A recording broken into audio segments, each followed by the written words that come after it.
bohong. Aku hanya memikirkan satu peraturan penting. Kenapa kau lakukan hari ini kalau kau bisa melakukannya besok? Hahaha. Few moments later.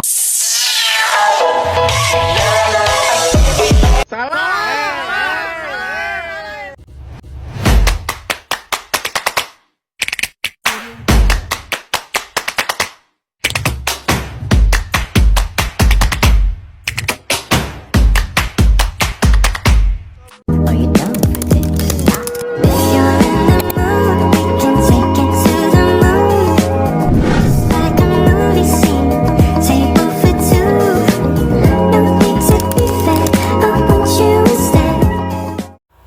Hai teman-teman, di sini saya akan menjelaskan apa itu sikap dan kepuasan dalam kerja.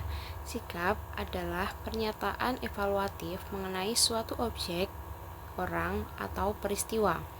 Nah, sikap dalam perilaku organisasi adalah perasaan, keyakinan, kecenderungan terhadap sesuatu, baik itu objek, orang, atau situasi di lingkungan kerja.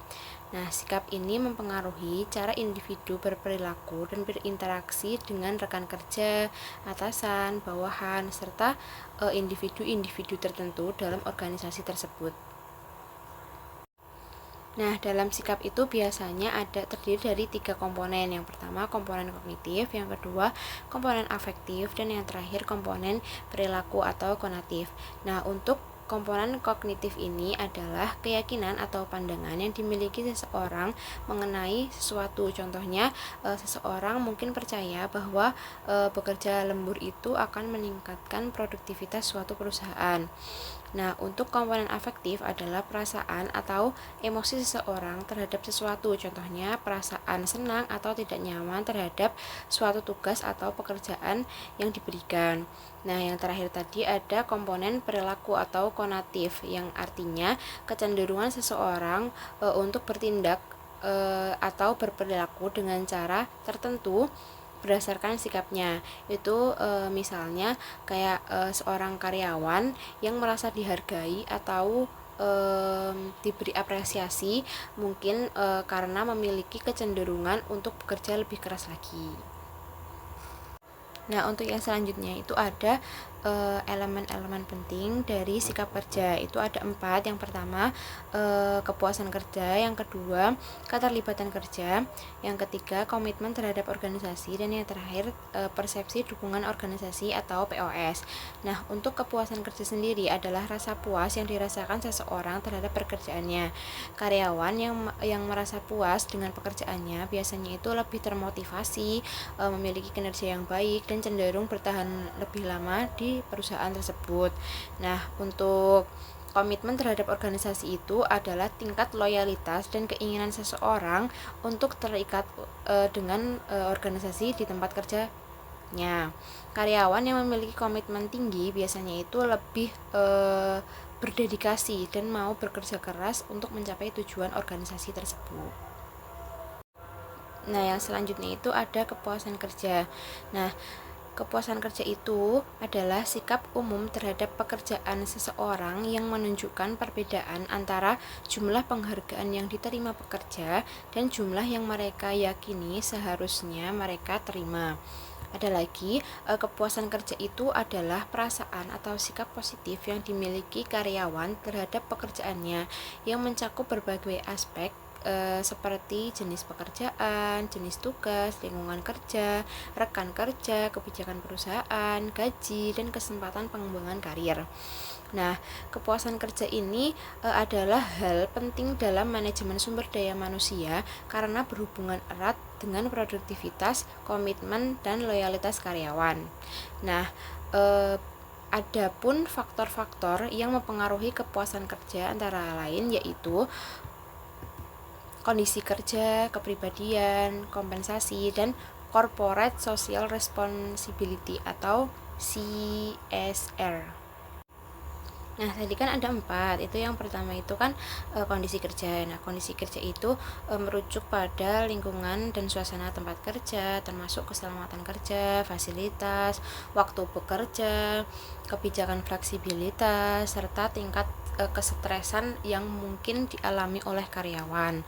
Nah, untuk kepribadian itu mengacu pada kepribadian individu yang dapat mempengaruhi cara mereka bekerja, berinteraksi dengan rekan kerja, dan menghadapi tantangan dalam suatu perusahaan.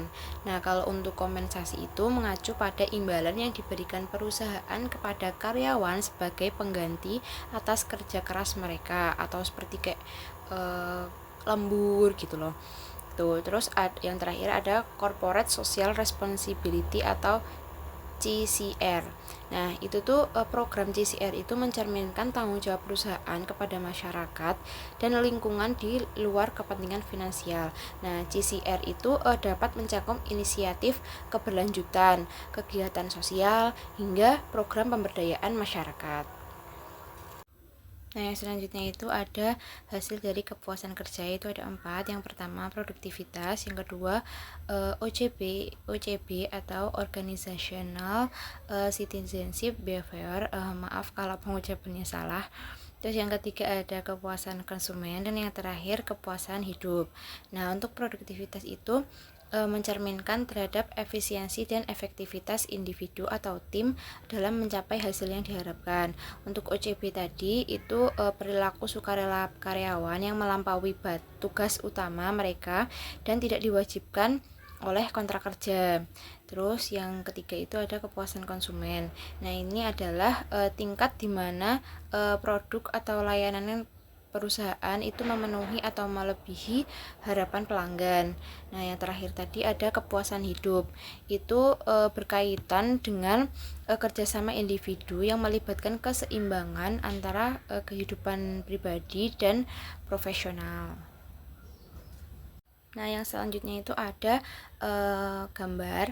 Gambar ini itu menunjukkan balancing for life satisfaction atau menyeimbangkan kepuasan hidup. Itu tuh kunci untuk mencapai kesejahteraan secara menyeluruh, dan biasanya itu melibatkan pengaturan antara berbagai aspek kehidupan seperti pekerjaan, keluarga, waktu luang, dan tujuan pribadi. Nah, itu ada beberapa strategi praktis. Itu yang pertama adalah tetapkan prioritas hidup yang jelas, yang kedua manajemen waktu yang efektif, yang ketiga menjaga kesehatan fisik maupun mental, yang keempat bangun hubungan yang positif, yang kelima beri batasan antara pekerjaan dan kehidupan pribadi, yang selanjutnya ada kejar hobi dan aktivitas yang memuaskan, yang selanjutnya ada belajar mengelola stres, yang terakhir itu ada ciptakan tujuan jangka panjang yang bermakna. Nah, yang selanjutnya itu bagaimana sih mengukur kepuasan kerja? Itu ada 3 cara. Yang pertama ada rating scale and questionnaire. Itu ada MSK, JDI, dan NSK. Tadi kan MSK, nah ini NSK. Terus ada critical incidents, dan yang terakhir ada interview. Interview itu kan wawancara. Kalau yang rating scale itu tentang skala penilaian yang digunakan berupa kuesioner untuk mengukur tanggapan responden terhadap berbagai pertanyaan atau pernyataan. Terus kalau yang kedua tadi ada critical incident, itu tuh pengumpulan seperti perilaku spesifik, baik itu positif maupun negatif, itu terkait dengan kinerja pekerjaan. Nah, di samping itu tuh ada dampak dari kepuasan kerja.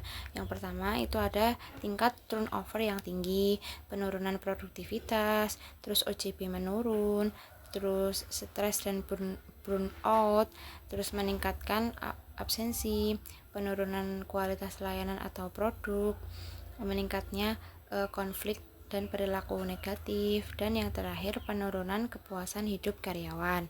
Nah, yang selanjutnya itu ada perilaku kerja kontraproduktif. Itu adalah tindakan yang secara aktif merusak organisasi, termasuk mencuri, berperilaku agresif terhadap rekan kerja, atau terlambat atau absen. Oke,